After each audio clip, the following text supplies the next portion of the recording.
Quiero que se fije bien en esta imagen. Guárdela en la memoria porque volveremos sobre ella. Se trata, en efecto, de un carro al galope encontrado en la zona de Tamasyer, al sur de Argelia. Una pintura como otras que iremos viendo, que guarda una estrecha relación con la historia que quiero contarle. Otra historia oficialmente imposible, que no será del agrado de los arqueólogos ortodoxos. Pero la verdad, como usted sabe muy bien, no es patrimonio de nadie. Sígame y juzgue por sí mismo.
Keops, Kefren, Micerinos, el símbolo de Egipto, la última de las 7 maravillas del mundo antiguo, y sobresaliendo como una reina Keops, la gran pirámide. Una construcción incomprensible, un desafío a la razón, una obra que provoca vértigo. ¿Quién la levantó y sobre todo cómo? Keops reúne 3 millones de bloques de piedra caliza y granítica. Bloques que oscilan entre 2 y 40 toneladas de peso. Bloques tallados con tal precisión que no permiten el paso de una hoja de papel. Un monumento cuyo revestimiento original, hoy casi desaparecido, estaba formado por losas de caliza pulida de hasta 16 toneladas. Y a su lado, otro coloso, Kefren, casi 1.700.000 metros cúbicos de piedra. Bloques idénticos a los de Keops, con un revestimiento original de caliza pulida y granito rojo de Asuán.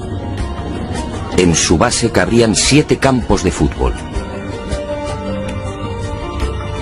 Por último, Micerinos, la más modesta pero igualmente soberbia y desconcertante.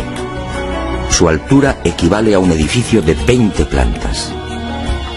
Hoy la tecnología tendría graves dificultades para alzar y depositar esos bloques de piedra.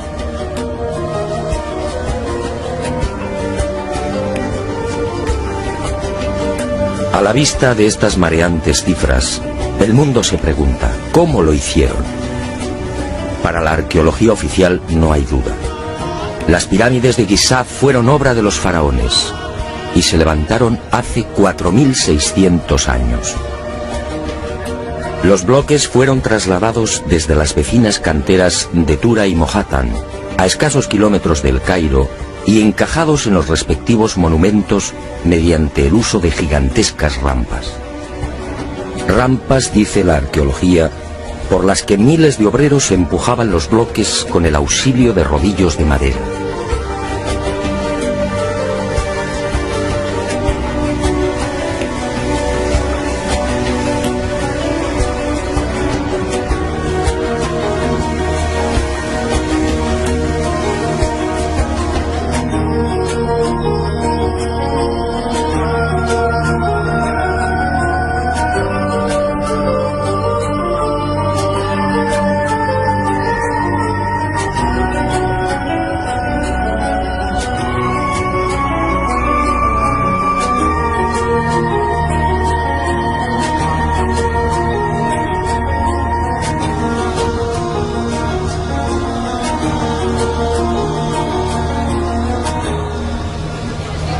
Pero la célebre teoría de las rampas, divulgada en el siglo XX por el arqueólogo alemán Ludwig Borchardt, no termina de convencer a cuantos hemos tenido el privilegio de pisar la meseta de Giza y contemplar estos 3 millones de bloques.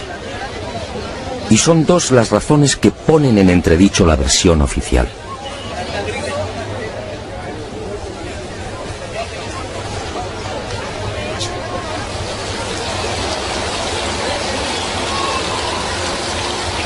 Según los arqueólogos, la Gran Pirámide fue construida por Keops, el faraón que reinó entre los años 2590 y 2567 a.C. Basta un sencillo cálculo para comprobar que en esos 23 años de reinado, los trabajadores tuvieron que mover y elevar hasta las correspondientes hiladas un total de 357 bloques por día. 357 moles de piedra con pesos que oscilan entre 2.000 y 40.000 kilos. 357 gigantescos sillares en 12 horas. Es decir, un bloque cada 2 minutos. Por mucha mano de obra que pudiera reunir Keops, la empresa en cuestión resulta más que dudosa. Y no solo por el arduo problema de organización, sino sobre todo por las evidentes dificultades técnicas a la hora de izar y encajar estos monstruos de caliza, granito y mármol. Los arqueólogos más conservadores se defienden escudándose en lo escrito por Heródoto en el siglo V a.C. Según el padre de la historia, los bloques eran levantados de grada en grada con el concurso de una serie de máquinas formadas por maderos cortos. Esto, al parecer, fue lo que le contaron los sacerdotes durante su visita a Egipto. Pero la narración del escritor griego no constituye un punto de partida sólido y fiable. En el 450 a.C., cuando Heródoto recorre el Nilo, habían transcurrido 2000 años desde la supuesta construcción de la Gran Pirámide por Keops.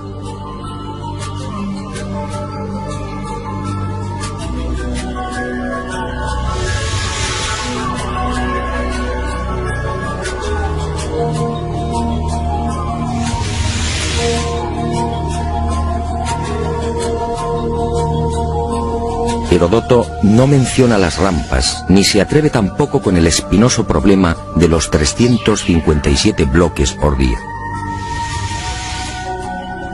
Heródoto cuenta lo que le contaron. ¿Es esto una prueba científica para determinar cómo y cuándo se levantó la Gran Pirámide?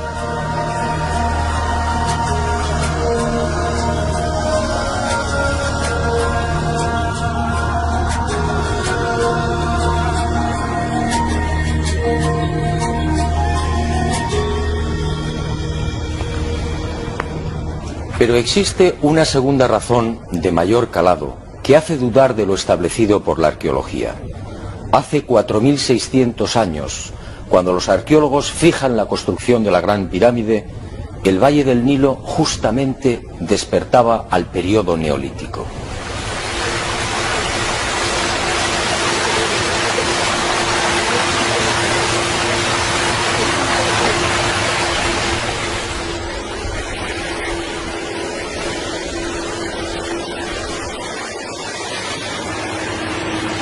En otras palabras, tanto en el sur, en el Alto Egipto, como en las regiones del Fayum y del Delta Occidental, los habitantes malvivían en chozas de juncos y adobe. Se hallaban todavía en la edad de piedra, con un precario desarrollo agrícola y un incipiente pastoreo. Sus herramientas eran groseras, basadas principalmente en la industria lítica. Sería 3 siglos después, hacia el 2300 a.C., cuando estos pueblos entrarían en la Edad del Bronce. Y surge la primera gran contradicción. Si Egipto cambia la piedra por el bronce en el 2300 a.C. aproximadamente, ¿cómo pudieron levantar la Gran Pirámide 300 años antes? ¿Con qué herramientas? ¿Con qué clase de conocimientos? ¿Cómo explicar semejante salto cualitativo?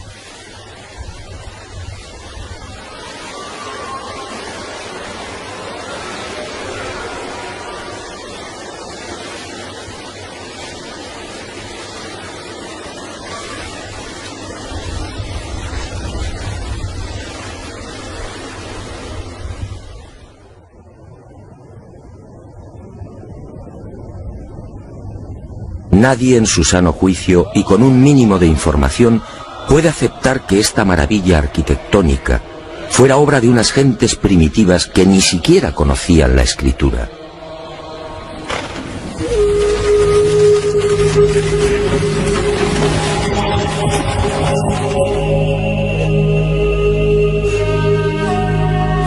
El testimonio de Heródoto en efecto deja mucho que desear. Hoy cualquier arquitecto o ingeniero comprende de inmediato las graves dificultades técnicas que debieron superar los constructores de la Gran Pirámide. Las cámaras, galerías y los mal llamados conductos de ventilación exigen unos profundos conocimientos matemáticos y arquitectónicos.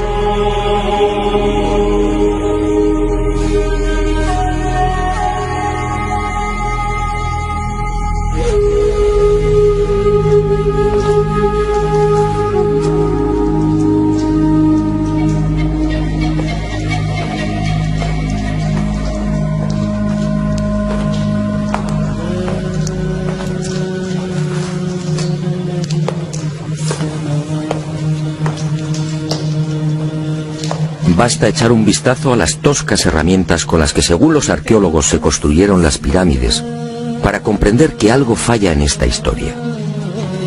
Unas herramientas, además, que no existían hace 4600 años. Es que estos mazos, niveles, bolas de dolerita, escuadras, trineos de madera y regletas sirvieron para establecer las asombrosas proporciones de la Gran Pirámide. ¿Cómo explicar, por ejemplo, que la desviación de la orientación norte-sur de sus caras no supere los 3 minutos 20 segundos hacia el oeste? ¿Cómo explicar la increíble perfección de la angulación de los bloques de revestimiento? Hoy solo podríamos alcanzarla con instrumentos ópticos.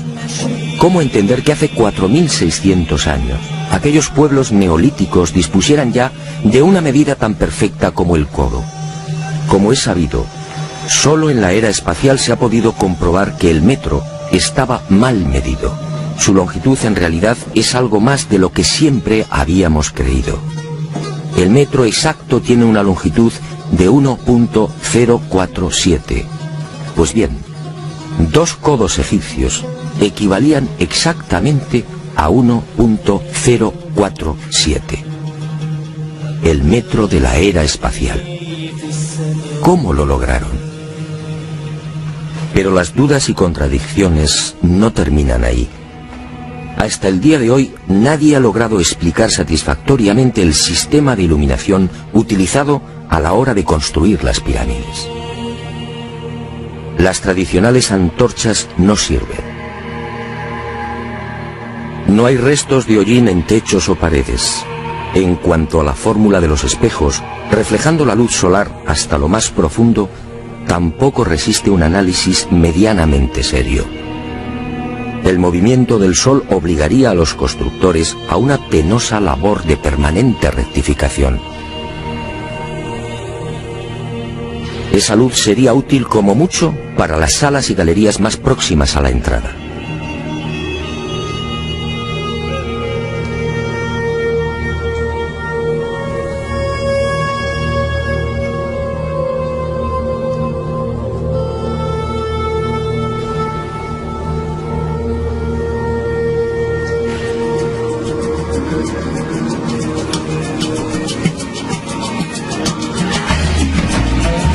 Las explicaciones de los arqueólogos tampoco convencen cuando alguien pregunta por el método utilizado para cortar los enormes bloques de granito. ¿Herramientas de cobre? Eso sería como intentar cortar una mesa de mármol con unas tijeras.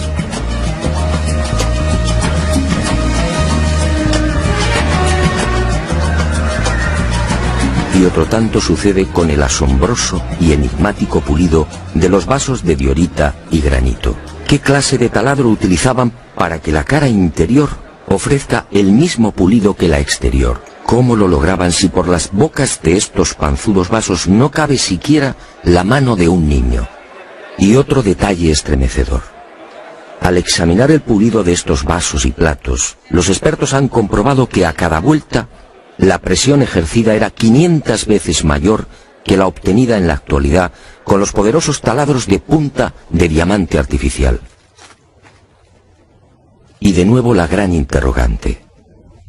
Si muchos de estos vasos han sido fechados en el 2600 a.C., ¿quién los fabricó? ¿El hombre de la Edad de Piedra? Evidentemente no.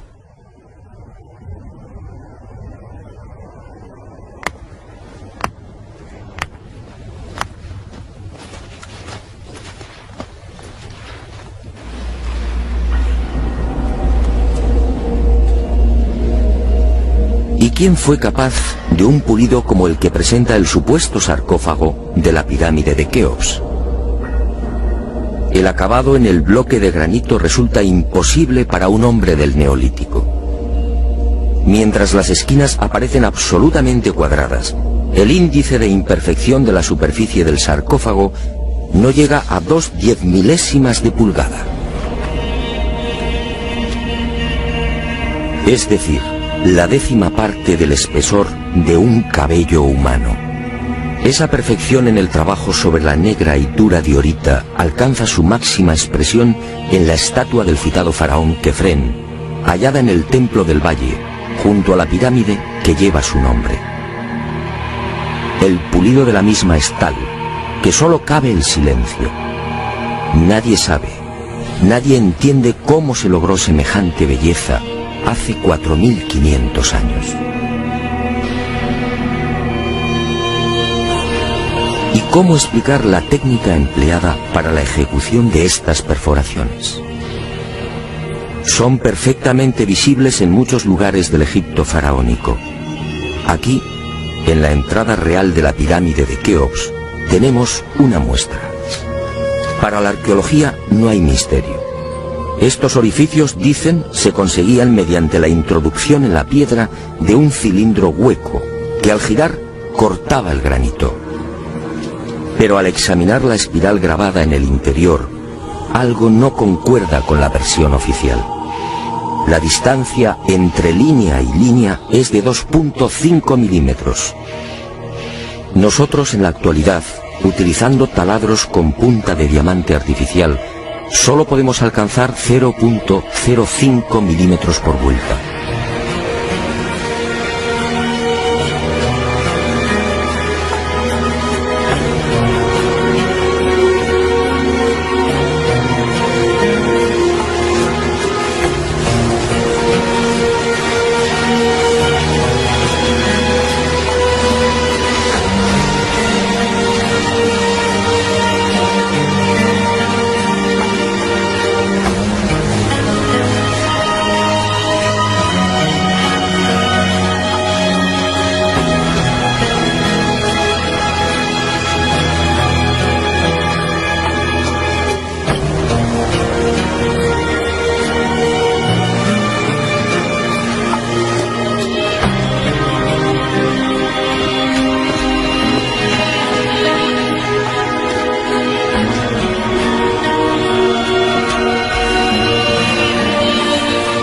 cómo desarrollaban aquellos primitivos egipcios semejante presión y fuerza con un simple cilindro hueco.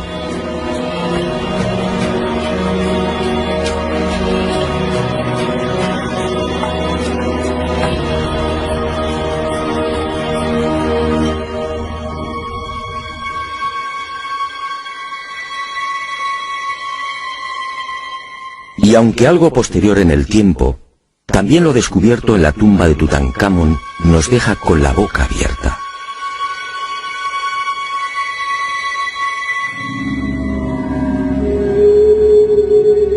Cuchillos inoxidables, sandalias y manoplas de oro, una cama ergonómica, una cama con la parte de los pies más elevada, favoreciendo así la circulación sanguínea. ¿Cómo es posible hace 3.333 años? ¿De quién lo aprendieron?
Hoy, francamente, son muy pocos los que creen en la versión oficial. Hace 4.600 años, los pueblos que habitaban esta región no estaban en condiciones de imaginar siquiera este portento arquitectónico. Pero entonces, ¿quién levantó las pirámides?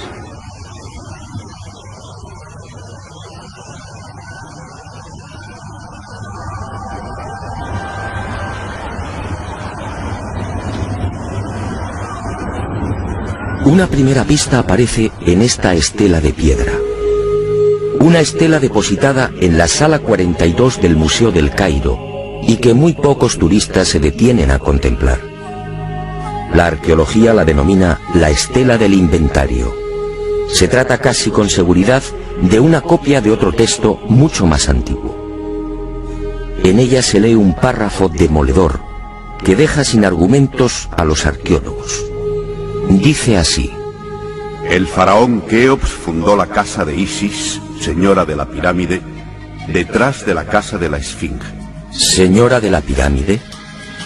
¿Quiere esto decir que la gran pirámide ya existía cuando Keops llegó al poder?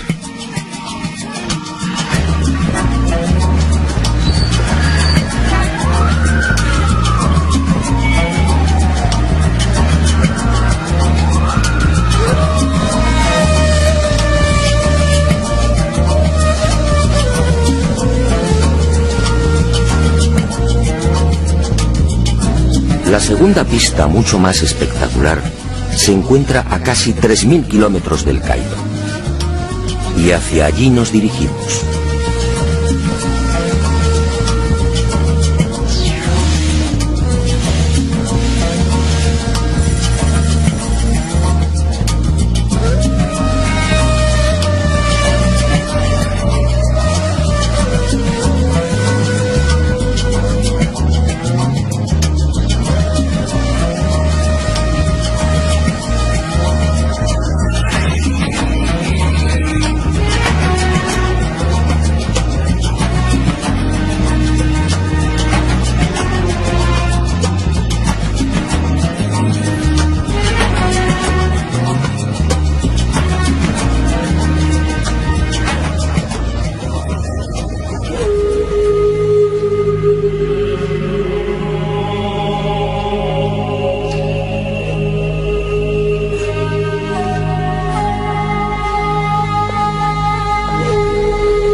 Este papiro, o lo que queda de él, recibe el nombre de Canon de Turín.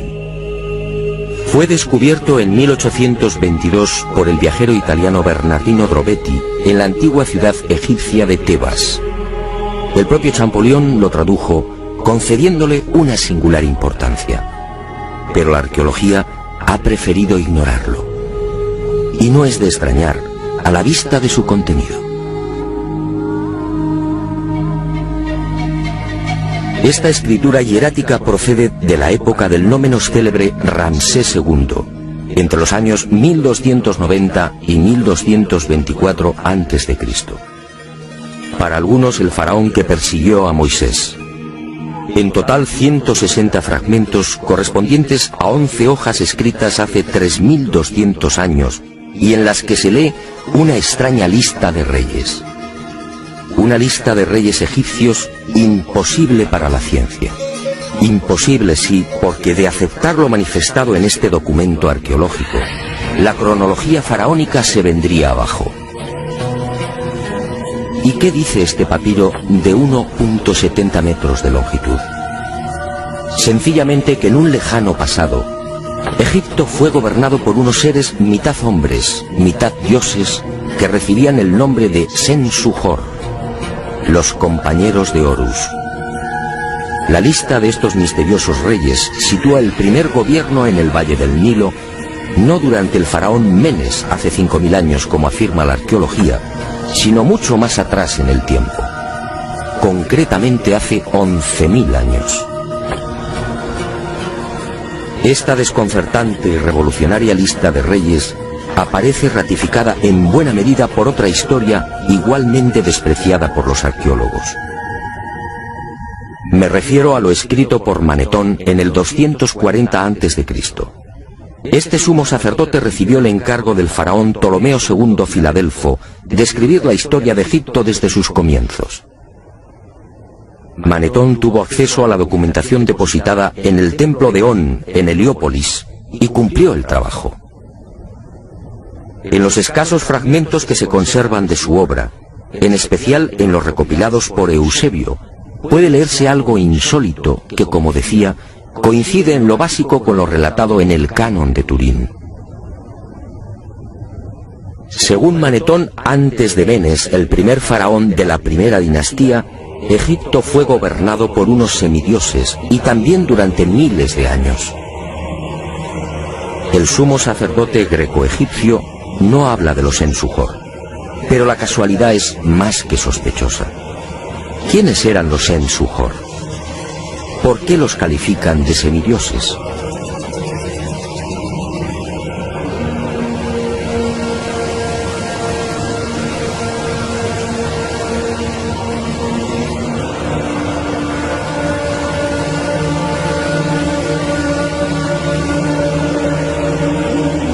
Para los arqueólogos más conservadores, los Sen-Suhor y la información suministrada por Manetón son pura fantasía. Y aparentemente tienen razón. Si Egipto fue gobernado hace 11.000 años, ¿dónde están las pruebas y los vestigios arqueológicos que deberían delatar a esas culturas? ¿O están ahí?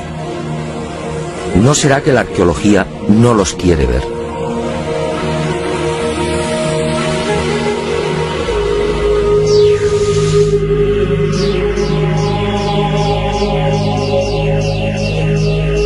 El presente descubrimiento se debe al investigador español Manuel Delgado. Él fue el primero en percatarse de lo que guarda el nuevo Museo Nubio.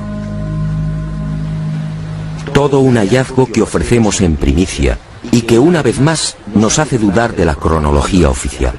Este huevo de avestruz fue descubierto en la tumba 96 del cementerio 102 en Nubia por el arqueólogo inglés Cecil Malaby Firth. El hallazgo tuvo lugar en 1907, pero dada su naturaleza, fue silenciado. Alguien dibujó sobre él y lo depositó junto al cadáver. Evidentemente se trataba de un objeto muy querido por el difunto. En una de las superficies pueden apreciarse los dibujos de un avestruz y algunas plantas.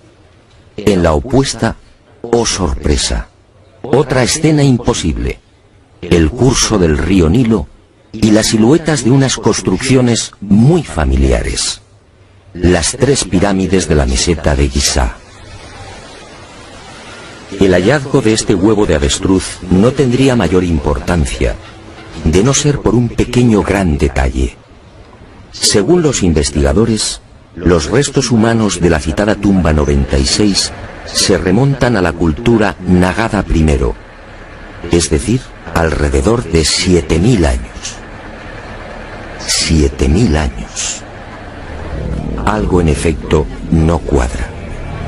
Si la arqueología afirma que las pirámides de Giza fueron levantadas hace 4.600 años, ¿cómo es que aparecen dibujadas en una sepultura de hace 7.000? Pero las pruebas que apuntan a un pasado mucho más remoto de lo que pretende la egiptología no terminan ahí. En 1991 volvió a encenderse la polémica. Esta vez el protagonista fue Abu el-Hol, el padre del terror, nombre dado por los naturales de la región a la mítica esfinge.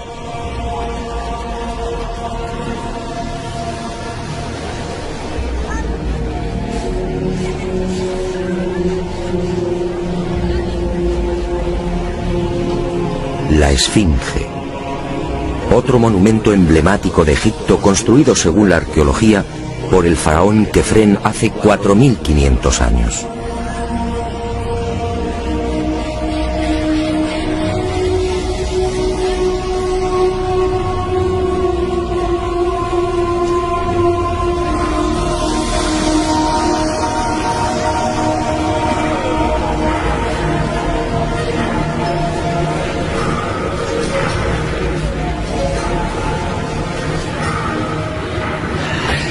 Lo que hoy podemos contemplar tiene escasa relación con la estampa original.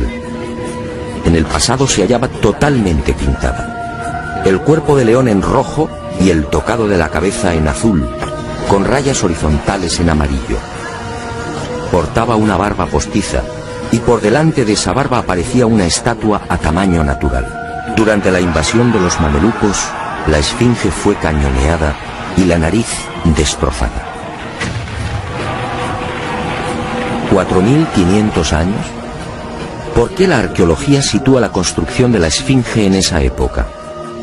En primer lugar, por el parecido del rostro con algunas de las estatuas de Kefren, y además por el hecho de hallarse muy próxima al templo funerario de dicho faraón. Aunque parezca increíble, eso es todo.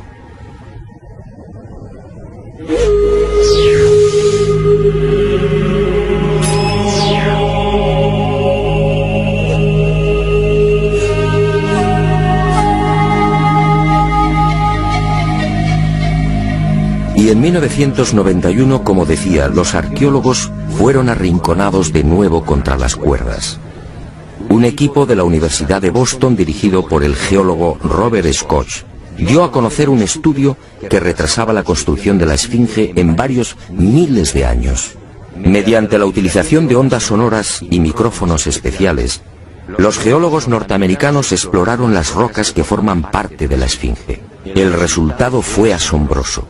La zona delantera del monumento y parte de las paredes del foso que la rodea presentan una erosión de 2 metros de profundidad, provocada por las lluvias.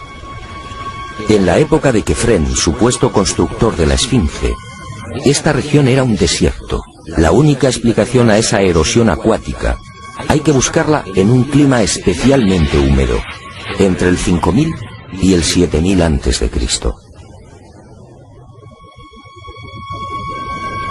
Casi mágicamente hemos llegado a un punto que ya fue contemplado en uno de los anteriores capítulos de este planeta encantado. ¿Recuerda?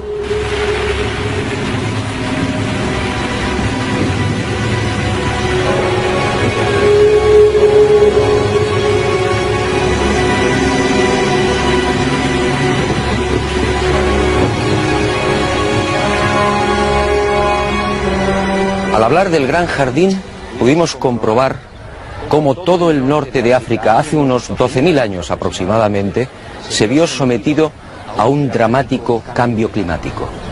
En otras palabras, la Universidad de Boston acertó.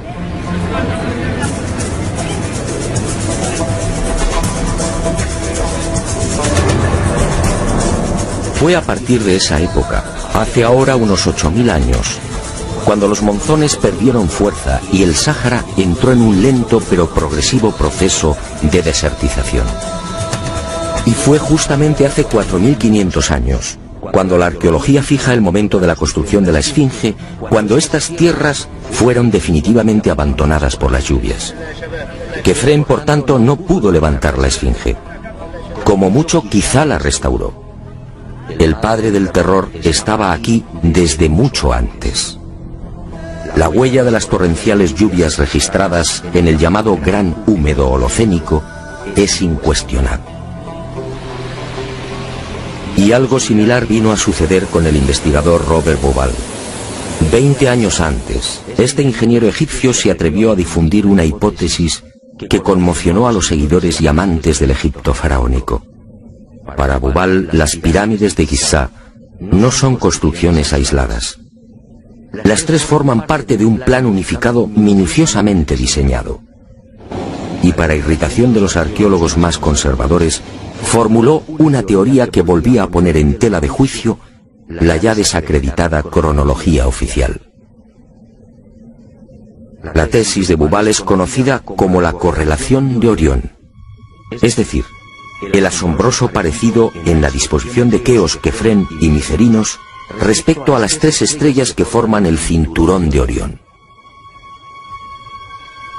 Basta trazar una línea entre las tres pirámides y otra entre las estrellas del cinturón para observar que sendas ubicaciones son casi idénticas. Casi idénticas, sí, pero no iguales. El ángulo de las pirámides es de 172 grados y el de las estrellas de Orión en la actualidad de 181. Bauval se percató de esta pequeña diferencia y tuvo una genial intuición. Con la ayuda de las computadoras retrocedió en la historia y descubrió que la alineación de las estrellas del cinturón de Orión coincidía con la de las pirámides hace 12.500 años. No son demasiadas coincidencias. Por un lado, la geología demuestra que la Esfinge tuvo que ser construida en pleno Gran Húmedo, es decir, hace más de 9.000 años. Por otro, el papiro de Turín y Manetón aseguran que unos semidioses gobernaron el valle del Nilo hace 11.000 o 12.000 años. Quizá más. También el huevo de avestruz hallado en la tumba 96 en Nubia nos dice que las pirámides existían ya hace 7.000 años. Y la tesis de Bauval pone punto final, insistiendo de nuevo en esa misteriosa fecha. 12.500 años.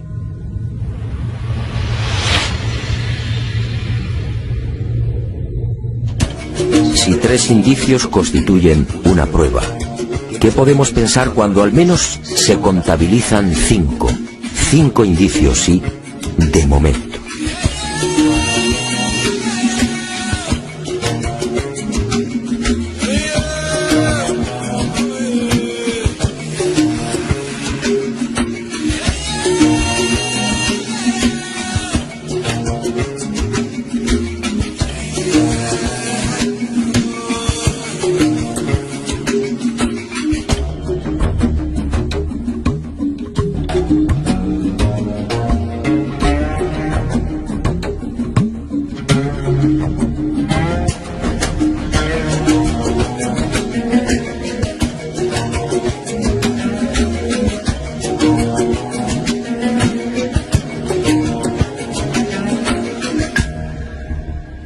No, las pruebas que contradicen la versión de la arqueología oficial no han concluido.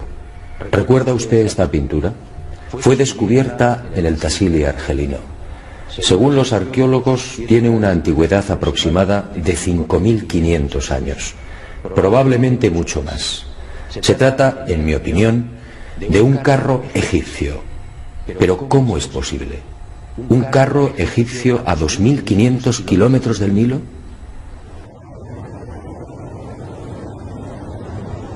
¿Un carro egipcio antes de que existiera Egipto?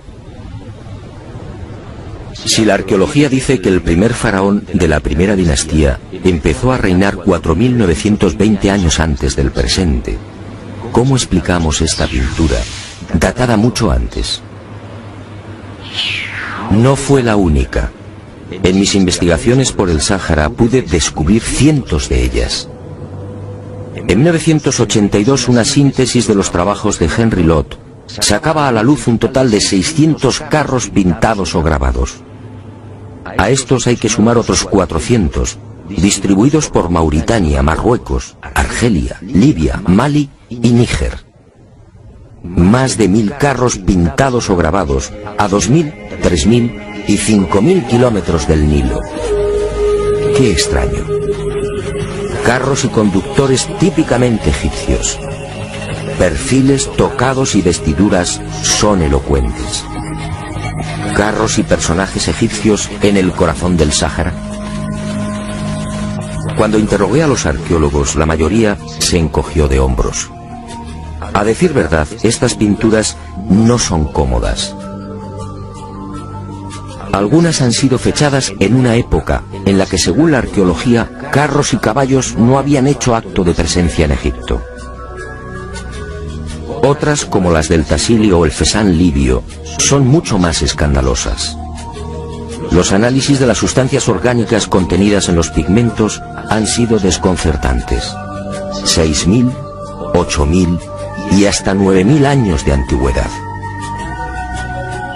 ¿Carros y conductores egipcios hace 9000 años?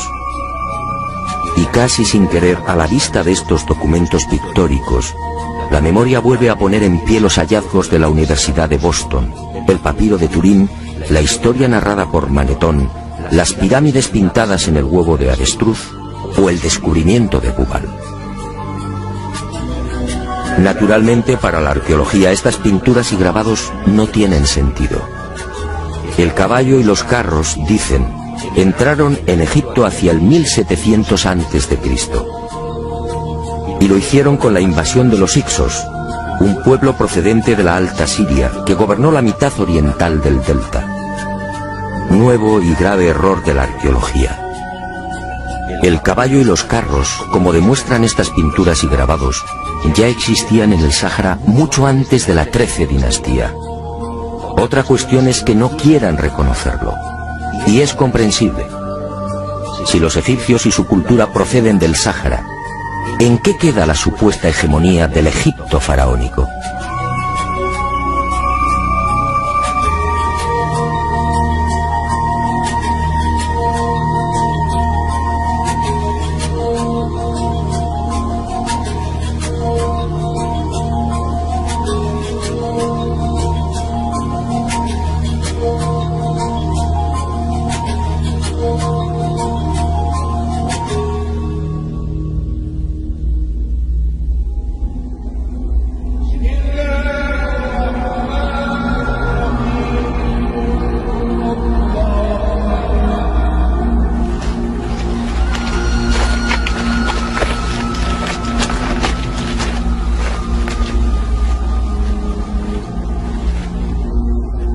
Pero las imposibles pinturas egipcias en el Sáhara, a 2500 kilómetros del Nilo, no se limitan a carros al galope. Otras, para desconcierto e irritación de la arqueología, presentan escenas muy diferentes. Ofrendas. Personajes adornados con el ureus, la serpiente sagrada sobre las cabezas. Barcas igualmente egipcias. Vestimentas similares a las que lucen faraones y sacerdotes. Individuos de perfil al más puro estilo egipcio. Pinturas todas ellas muy anteriores al Egipto faraónico.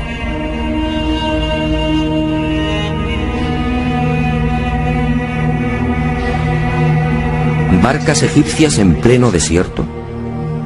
Si estas pinturas, como aseguran los confusos y confundidos arqueólogos, fueran tan solo el testimonio de la influencia de la 18 dinastía en esta remota parte del Sáhara, ¿cuál sería el sentido de las mismas? En esa época, durante la 18 dinastía, hace 3500 años, esta zona era un desierto idéntico al que ahora vemos. ¿Barcas en un infierno de piedra y arena? ¿Y por qué ignoran la datación? Si estas pinturas se remontan a 9000 años, entonces las barcas sí están justificadas. En esa época, como se recuerda, Quiero que se fije bien en esta imagen. Guárdela en la memoria porque volveremos sobre ella. Se trata, en efecto, de un carro al galope encontrado en la zona de Tamashgert, al sur de Argelia. Una pintura como otras que iremos viendo, que guarda una estrecha relación con la historia que quiero contarle. Otra historia oficialmente imposible, que no será del agrado de los arqueólogos ortodoxos. Pero la verdad, como usted sabe muy bien, no es patrimonio de nadie. Sígame y juzgue por sí mismo.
Keops, Kefren, Micerinos, el símbolo de Egipto, la última de las 7 maravillas del mundo antiguo, y sobresaliendo como una reina Keops, la gran pirámide. Una construcción incomprensible, un desafío a la razón, una obra que provoca vértigo. ¿Quién la levantó y sobre todo cómo? Keops reúne 3 millones de bloques de piedra caliza y granítica. Bloques que oscilan entre 2 y 40 toneladas de peso. Bloques tallados con tal precisión que no permiten el paso de una hoja de papel. Un monumento cuyo revestimiento original, hoy casi desaparecido, estaba formado por losas de caliza pulida de hasta 16 toneladas. Y a su lado, otro coloso, Kefren, casi 1.700.000 metros cúbicos de piedra. Bloques idénticos a los de Keops, con un revestimiento original de caliza pulida y granito rojo de Asuán. En su base cabrían 7 campos de fútbol. Por último, Micerinos, la más modesta pero igualmente soberbia y desconcertante. Su altura equivale a un edificio de 20 plantas. Hoy la tecnología tendría graves dificultades para alzar y depositar esos bloques de piedra.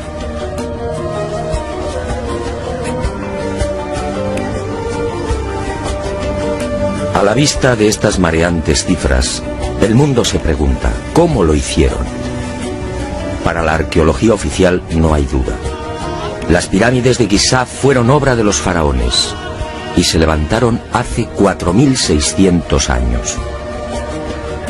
Los bloques fueron trasladados desde las vecinas canteras de Tura y Mohatan, a escasos kilómetros del Cairo, y encajados en los respectivos monumentos mediante el uso de gigantescas rampas.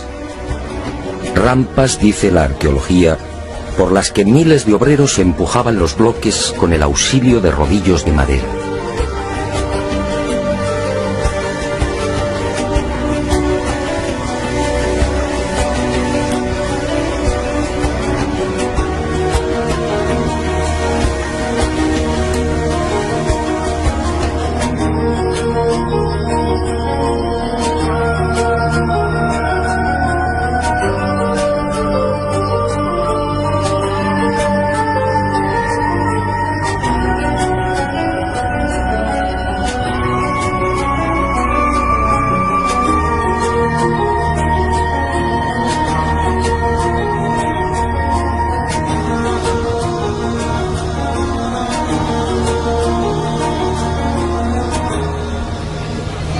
Pero la célebre teoría de las rampas, divulgada en el siglo XX por el arqueólogo alemán Ludwig Borchardt, no termina de convencer a cuantos hemos tenido el privilegio de pisar la meseta de Giza y contemplar estos 3 millones de bloques.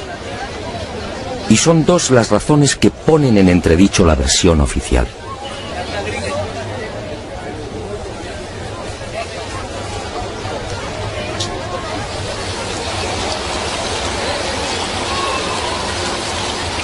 Según los arqueólogos, la Gran Pirámide fue construida por Keops, el faraón que reinó entre los años 2590 y 2567 a.C. Basta un sencillo cálculo para comprobar que en esos 23 años de reinado, los trabajadores tuvieron que mover y elevar hasta las correspondientes hiladas un total de 357 bloques por día. 357 moles de piedra con pesos que oscilan entre 2.000 y 40.000 kilos. 357 gigantescos sillares en 12 horas. Es decir, un bloque cada 2 minutos. Por mucha mano de obra que pudiera reunir Keops, la empresa en cuestión resulta más que dudosa. Y no solo por el arduo problema de organización, sino sobre todo por las evidentes dificultades técnicas a la hora de izar y encajar estos monstruos de caliza, granito y mármol. Los arqueólogos más conservadores se defienden escudándose en lo escrito por Heródoto en el siglo V a.C. Según el padre de la historia, los bloques eran levantados de grada en grada, con el concurso de una serie de máquinas formadas por maderos cortos. Esto, al parecer, fue lo que le contaron los sacerdotes durante su visita a Egipto. Pero la narración del escritor griego no constituye un punto de partida sólido y fiable. En el 450 a.C., cuando Heródoto recorre el Nilo, habían transcurrido 2000 años desde la supuesta construcción de la Gran Pirámide por Keops.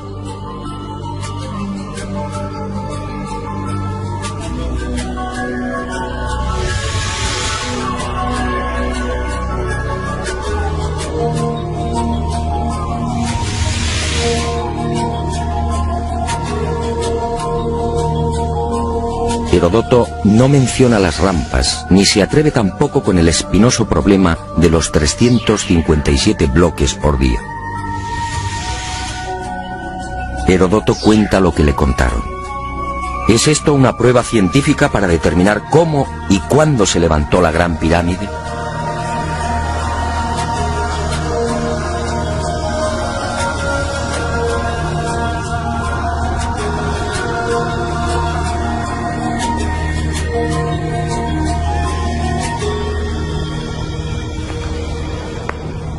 Pero existe una segunda razón de mayor calado que hace dudar de lo establecido por la arqueología. Hace 4.600 años, cuando los arqueólogos fijan la construcción de la Gran Pirámide, el Valle del Nilo justamente despertaba al periodo neolítico.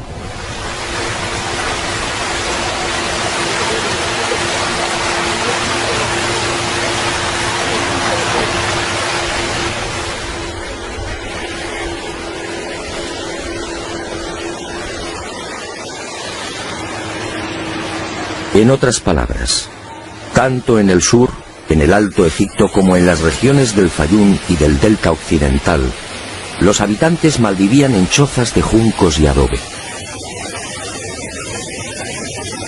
Se hallaban todavía en la edad de piedra, con un precario desarrollo agrícola y un incipiente pastoreo. Sus herramientas eran groseras, basadas principalmente en la industria lítica.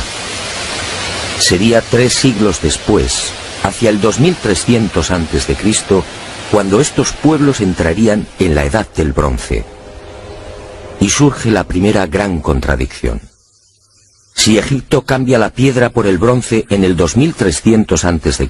aproximadamente, ¿cómo pudieron levantar la Gran Pirámide 300 años antes? ¿Con qué herramientas? ¿Con qué clase de conocimientos? ¿Cómo explicar semejante salto cualitativo?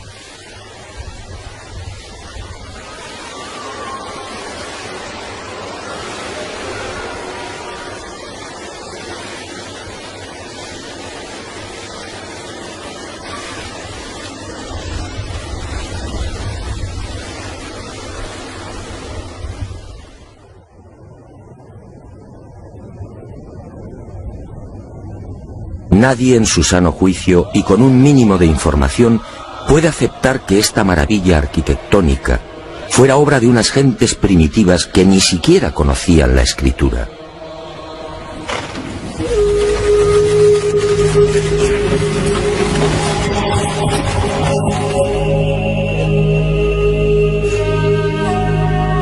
El testimonio de Heródoto, en efecto, deja mucho que desear.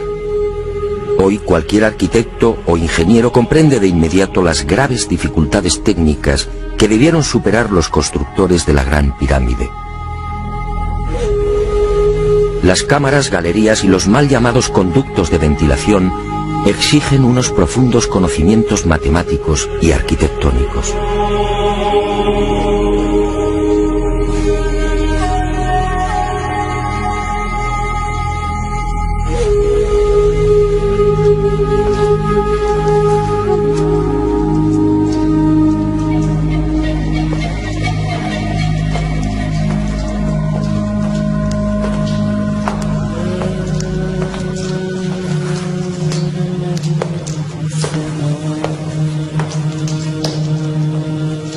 Basta echar un vistazo a las toscas herramientas con las que, según los arqueólogos, se construyeron las pirámides para comprender que algo falla en esta historia.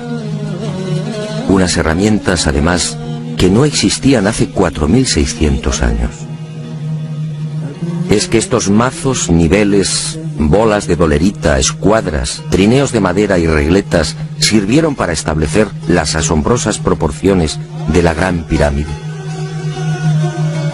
¿Cómo explicar, por ejemplo, que la desviación de la orientación norte-sur de sus caras no supere los 3 minutos 20 segundos hacia el oeste? ¿Cómo explicar la increíble perfección de la angulación de los bloques de revestimiento? Hoy solo podríamos alcanzarla con instrumentos ópticos.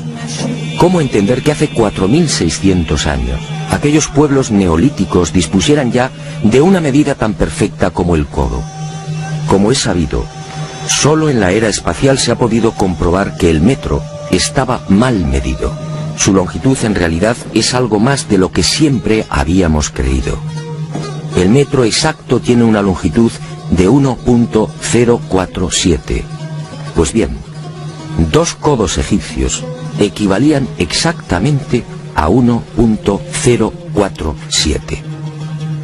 El metro de la era espacial. ¿Cómo lo lograron? Pero las dudas y contradicciones no terminan ahí. Hasta el día de hoy nadie ha logrado explicar satisfactoriamente el sistema de iluminación utilizado a la hora de construir las pirámides. Las tradicionales antorchas no sirven. No hay restos de hollín en techos o paredes. En cuanto a la fórmula de los espejos, reflejando la luz solar hasta lo más profundo, tampoco resiste un análisis medianamente serio. El movimiento del Sol obligaría a los constructores a una penosa labor de permanente rectificación. Esa luz sería útil como mucho para las salas y galerías más próximas a la entrada.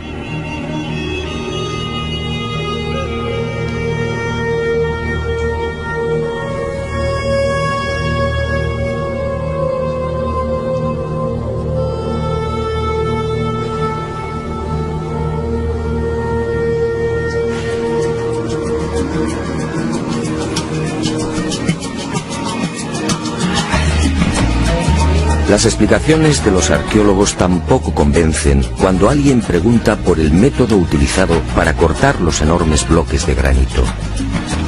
¿Herramientas de cobre? Eso sería como intentar cortar una mesa de mármol con unas tijeras.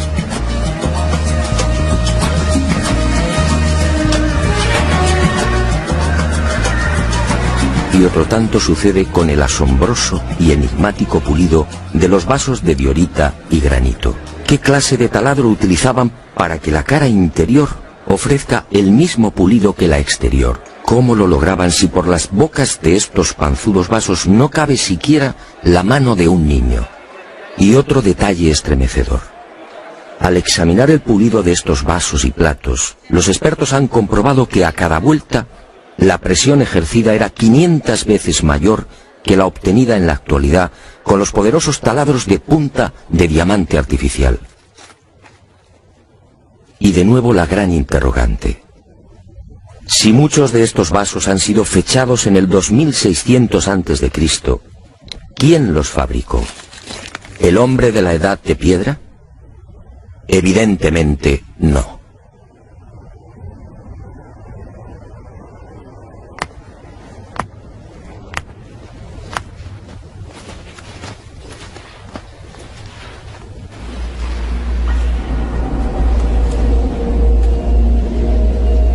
¿Y quién fue capaz de un pulido como el que presenta el supuesto sarcófago de la pirámide de Keops?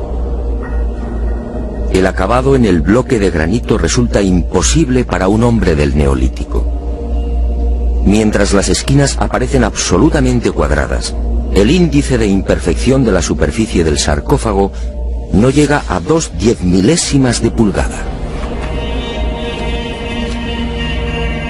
Es decir, la 10ª parte del espesor de un cabello humano. Esa perfección en el trabajo sobre la negra y dura diorita alcanza su máxima expresión en la estatua del citado faraón Kefren, hallada en el Templo del Valle, junto a la pirámide que lleva su nombre. El pulido de la misma es tal que solo cabe el silencio. Nadie sabe, nadie entiende cómo se logró semejante belleza hace 4500 años. ¿Y cómo explicar la técnica empleada para la ejecución de estas perforaciones? Son perfectamente visibles en muchos lugares del Egipto faraónico. Aquí, en la entrada real de la pirámide de Keops, tenemos una muestra.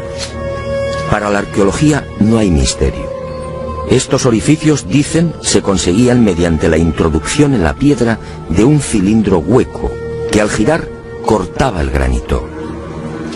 Pero al examinar la espiral grabada en el interior, algo no concuerda con la versión oficial. La distancia entre línea y línea es de 2.5 milímetros.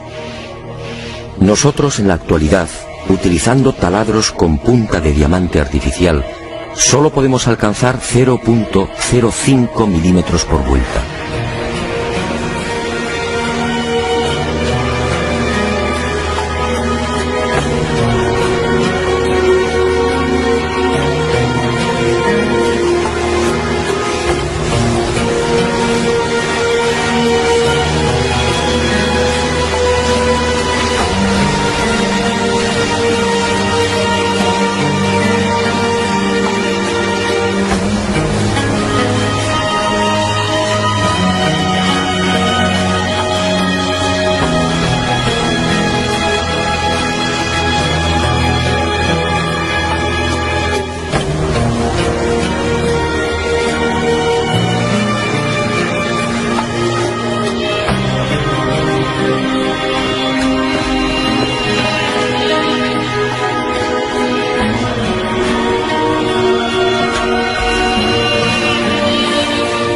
cómo desarrollaban aquellos primitivos egipcios semejante presión y fuerza con un simple cilindro hueco.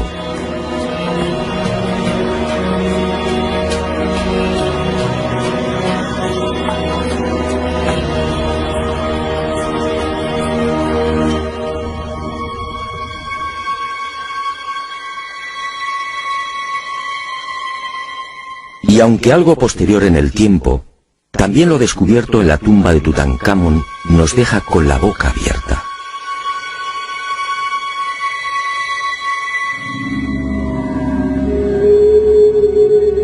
Cuchillos inoxidables, sandalias y manoplas de oro, una cama ergonómica, una cama con la parte de los pies más elevada, favoreciendo así la circulación sanguínea. ¿Cómo es posible hace 3.333 años? ¿De quién lo aprendieron?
Hoy, francamente, son muy pocos los que creen en la versión oficial.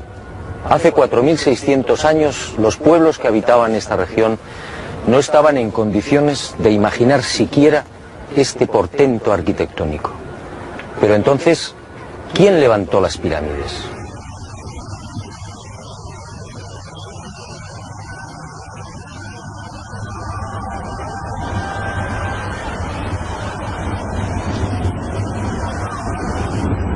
Una primera pista aparece en esta estela de piedra. Una estela depositada en la sala 42 del Museo del Cairo y que muy pocos turistas se detienen a contemplar. La arqueología la denomina la estela del inventario. Se trata casi con seguridad de una copia de otro texto mucho más antiguo. En ella se lee un párrafo demoledor que deja sin argumentos a los arqueólogos. Dice así: el faraón Keops fundó la casa de Isis, señora de la pirámide, detrás de la casa de la Esfinge. ¿Señora de la pirámide? ¿Quiere esto decir que la Gran Pirámide ya existía cuando Keops llegó al poder?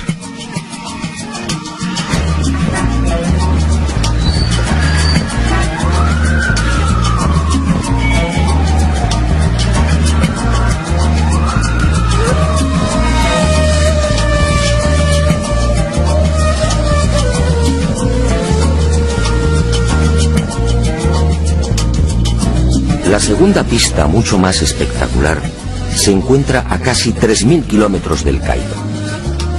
Y hacia allí nos dirigimos.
Este papiro, o lo que queda de él, recibe el nombre de Canon de Turín. Fue descubierto en 1822 por el viajero italiano Bernardino Drobetti en la antigua ciudad egipcia de Tebas.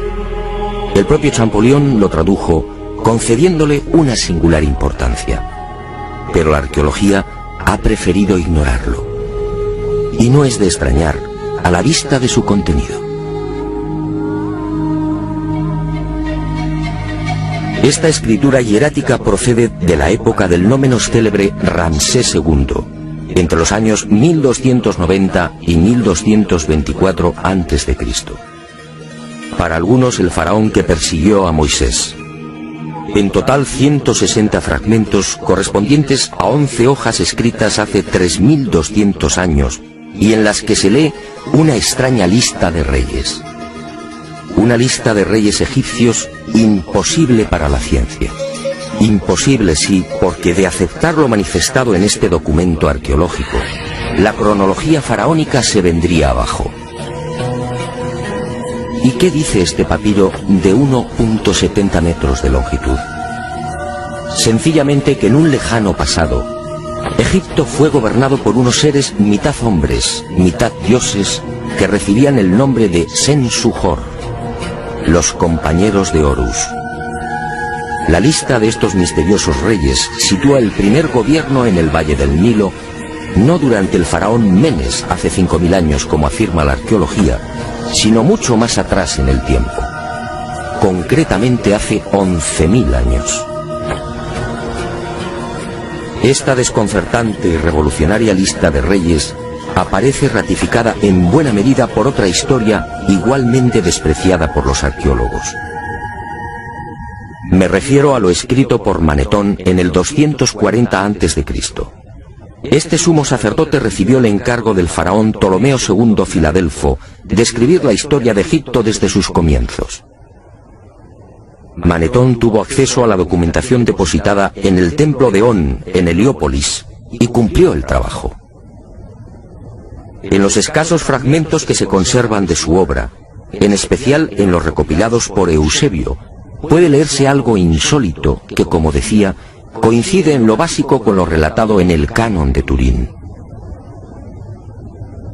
Según Manetón, antes de Menes, el primer faraón de la primera dinastía, Egipto fue gobernado por unos semidioses y también durante miles de años.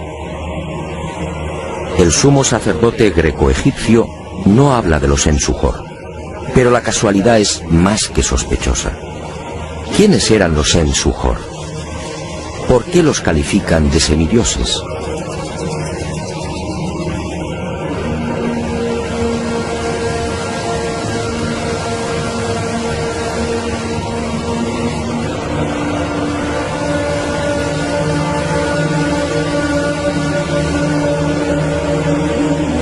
Para los arqueólogos más conservadores, los Sensuhor y la información suministrada por Manetón son pura fantasía. Y aparentemente tienen razón. Si Egipto fue gobernado hace 11.000 años, ¿dónde están las pruebas y los vestigios arqueológicos que deberían delatar a esas culturas? ¿O están ahí? ¿No será que la arqueología no los quiere ver?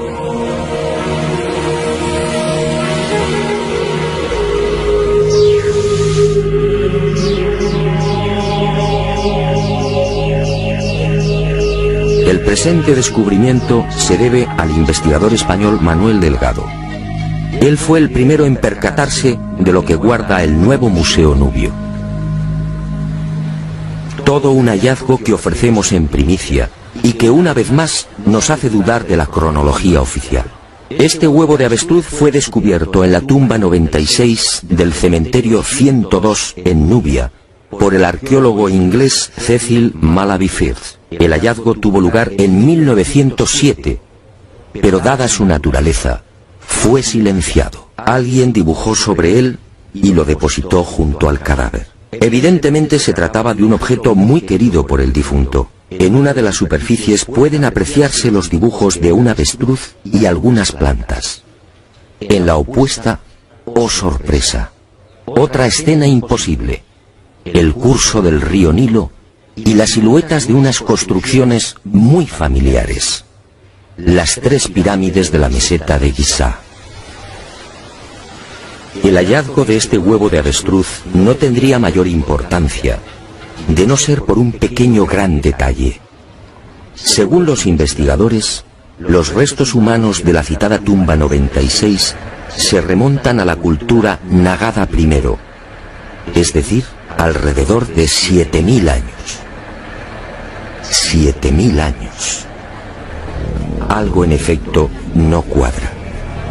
Si la arqueología afirma que las pirámides de Giza fueron levantadas hace 4600 años, ¿cómo es que aparecen dibujadas en una sepultura de hace 7000?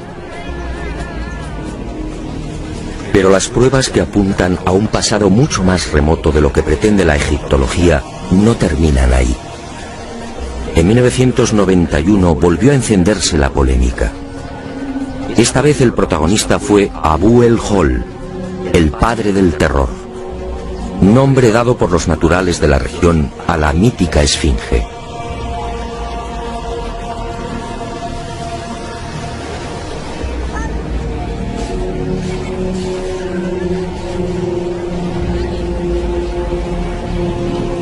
La esfinge, otro monumento emblemático de Egipto construido según la arqueología por el faraón Kefren hace 4500 años.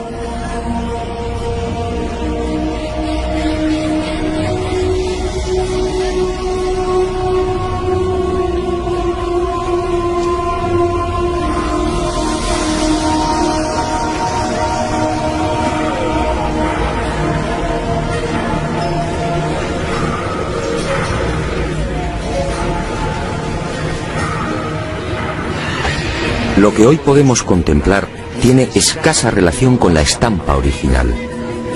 En el pasado se hallaba totalmente pintada. El cuerpo de león en rojo y el tocado de la cabeza en azul, con rayas horizontales en amarillo. Portaba una barba postiza y por delante de esa barba aparecía una estatua a tamaño natural. Durante la invasión de los mamelucos, la esfinge fue cañoneada y la nariz destrozada. 4500 años. ¿Por qué la arqueología sitúa la construcción de la esfinge en esa época? En primer lugar, por el parecido del rostro con algunas de las estatuas de Kefren, y además por el hecho de hallarse muy próxima al templo funerario de dicho faraón. Aunque parezca increíble, eso es todo.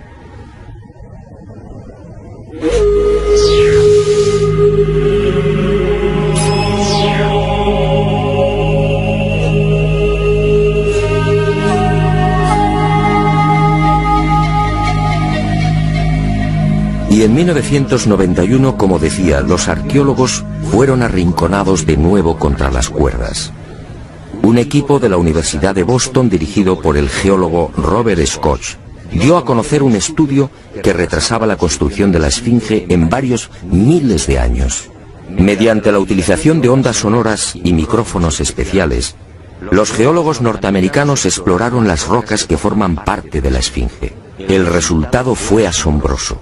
La zona delantera del monumento y parte de las paredes del foso que la rodea presentan una erosión de 2 metros de profundidad, provocada por las lluvias. En la época de Kefren, supuesto constructor de la esfinge, esta región era un desierto. La única explicación a esa erosión acuática hay que buscarla en un clima especialmente húmedo, entre el 5000 y el 7000 a.C. Casi mágicamente hemos llegado a un punto que ya fue contemplado en uno de los anteriores capítulos de este planeta encantado. ¿Recuerda?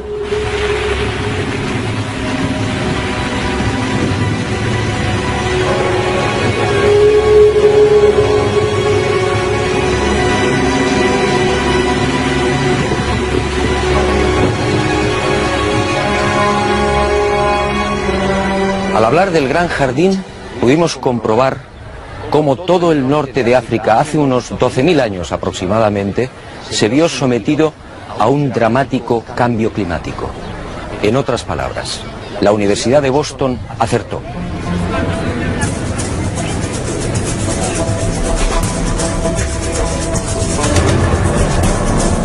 Fue a partir de esa época, hace ahora unos 8000 años, cuando los monzones perdieron fuerza y el Sáhara entró en un lento pero progresivo proceso de desertización. Y fue justamente hace 4500 años, cuando la arqueología fija el momento de la construcción de la Esfinge, cuando estas tierras fueron definitivamente abandonadas por las lluvias. Kefren, por tanto, no pudo levantar la Esfinge. Como mucho, quizá la restauró. El padre del terror estaba aquí desde mucho antes. La huella de las torrenciales lluvias registradas en el llamado Gran Húmedo Holocénico es incuestionable. Y algo similar vino a suceder con el investigador Robert Bauval. 20 años antes, este ingeniero egipcio se atrevió a difundir una hipótesis que conmocionó a los seguidores y amantes del Egipto faraónico. Para Bauval, las pirámides de Giza no son construcciones aisladas. Las tres forman parte de un plan unificado minuciosamente diseñado. Y para irritación de los arqueólogos más conservadores, formuló una teoría que volvía a poner en tela de juicio la ya desacreditada cronología oficial. La tesis de Bauval es conocida como la correlación de Orión, es decir, el asombroso parecido en la disposición de Keos, Kefren y Micerinos respecto a las tres estrellas que forman el cinturón de Orión. Basta trazar una línea entre las tres pirámides y otra entre las estrellas del cinturón para observar que sendas ubicaciones son casi idénticas. Casi idénticas, sí, pero no iguales. El ángulo de las pirámides es de 172 grados y el de las estrellas de Orión en la actualidad de 181. Bauval se percató de esta pequeña diferencia y tuvo una genial intuición. Con la ayuda de las computadoras retrocedió en la historia y descubrió que la alineación de las estrellas del cinturón de Orión coincidía con la de las pirámides hace 12.500 años. No son demasiadas coincidencias. Por un lado, la geología demuestra que la Esfinge tuvo que ser construida en pleno Gran Húmedo, es decir, hace más de 9.000 años. Por otro, el papiro de Turín y Manetón aseguran que unos semidioses gobernaron el valle del Nilo hace 11.000 o 12.000 años. Quizá más. También el huevo de avestruz hallado en la tumba 96 en Nubia nos dice que las pirámides existían ya hace 7.000 años. Y la tesis de Bauval pone punto final, insistiendo de nuevo en esa misteriosa fecha. 12.500 años.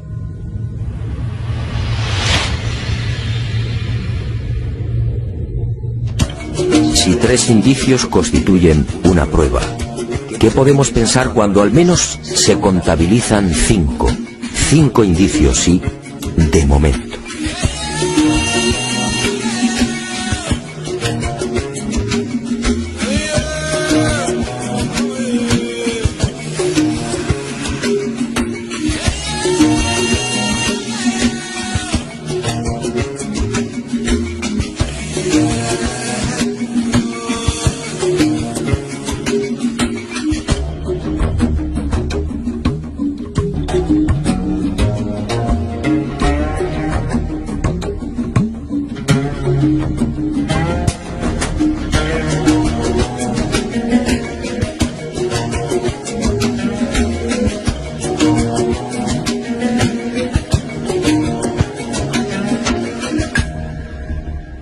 No, las pruebas que contradicen la versión de la arqueología oficial no han concluido.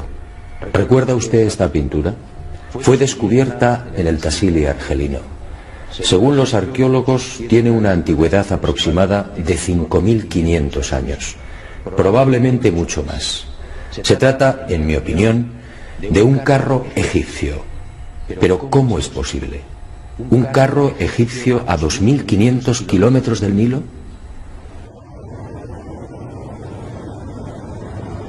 ¿Un carro egipcio antes de que existiera Egipto? Si la arqueología dice que el primer faraón de la primera dinastía empezó a reinar 4.920 años antes del presente, ¿cómo explicamos esta pintura, datada mucho antes? No fue la única, En mis investigaciones por el Sáhara pude descubrir cientos de ellas. En 1982 una síntesis de los trabajos de Henry Lott sacaba a la luz un total de 600 carros pintados o grabados. A estos hay que sumar otros 400, distribuidos por Mauritania, Marruecos, Argelia, Libia, Mali y Níger. Más de 1000 carros pintados o grabados a 2000, 3000 y 5000 kilómetros del Nilo. ¡Qué extraño! Carros y conductores típicamente egipcios. Perfiles, tocados y vestiduras son elocuentes.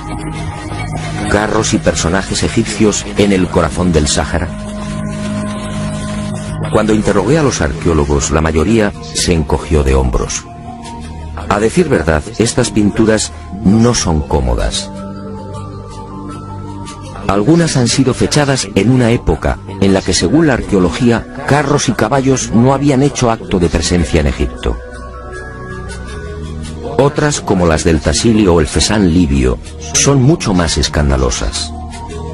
Los análisis de las sustancias orgánicas contenidas en los pigmentos han sido desconcertantes. 6000, 8000 y hasta 9000 años de antigüedad.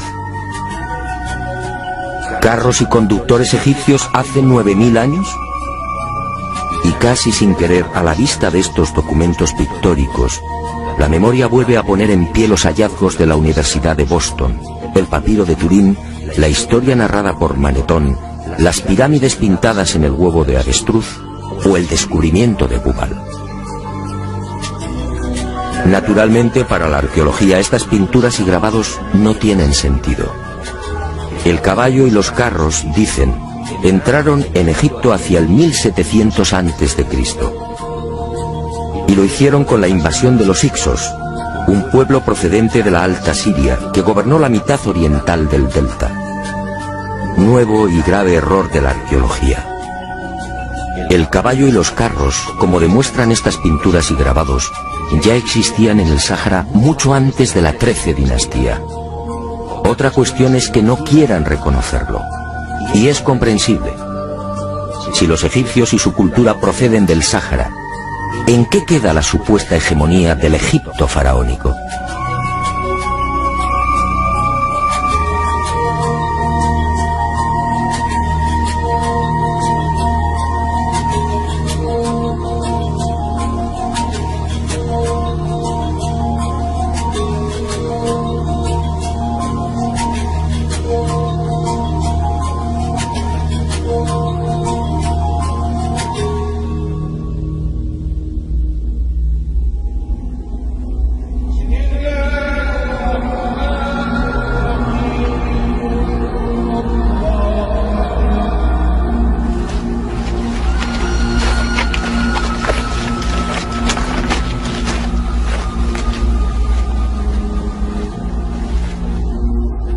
Pero las imposibles pinturas egipcias en el Sáhara, a 2500 kilómetros del Nilo, no se limitan a carros al galope. Otras, para desconcierto e irritación de la arqueología, presentan escenas muy diferentes. Ofrendas. Personajes adornados con el ureus, la serpiente sagrada sobre las cabezas. Barcas igualmente egipcias. Vestimentas similares a las que lucen faraones y sacerdotes. Individuos de perfil al más puro estilo egipcio. Pinturas todas ellas muy anteriores al Egipto faraónico.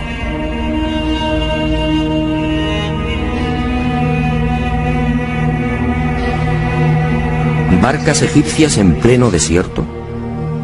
Si estas pinturas, como aseguran los confusos y confundidos arqueólogos, fueran tan solo el testimonio de la influencia de la 18 dinastía en esta remota parte del Sáhara, ¿cuál sería el sentido de las mismas?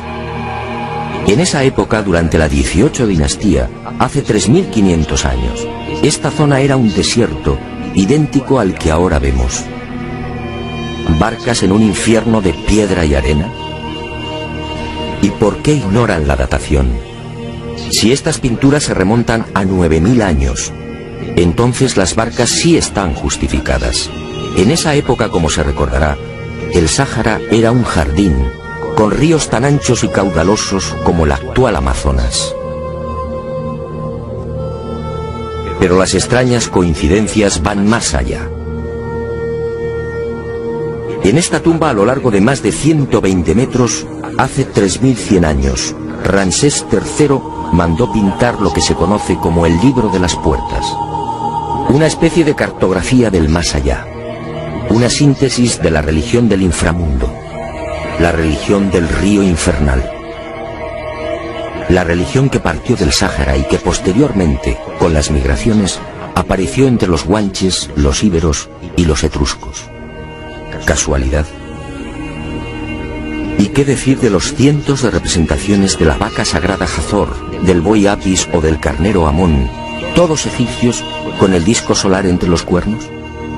¿Cómo explicar que estas mismas imágenes podamos encontrarlas en las pinturas y grabados rupestres de Marruecos, Libia o Argelia? Grabados y pinturas, no lo olvidemos, de 9.000, 10.000 y 12.000 años de antigüedad, es decir, muy anteriores a los bóvidos egipcios. Para el que lo quiera ver, está muy claro. El dios Sol o Amón-Ra de los egipcios, el Achamón de los guanches o el Baal-Jamón de los fenicios tienen un origen común: el profundo y olvidado Sáhara.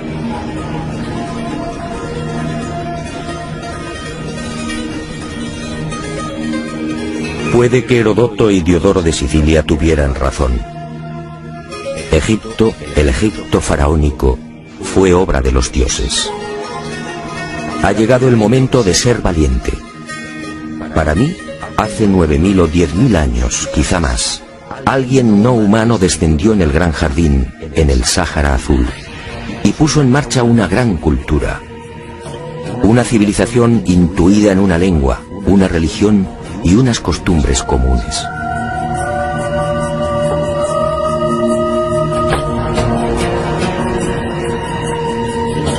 Esos seres, esos dioses de cabezas redondas pintados en Tassili, podían proceder de Orión.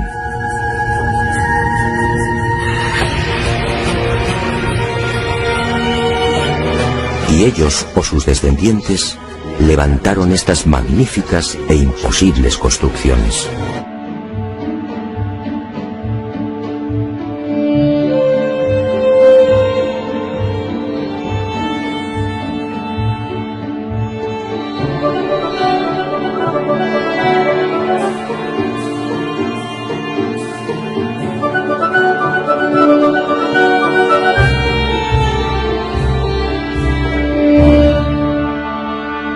¿Cree usted que se trata de un sueño?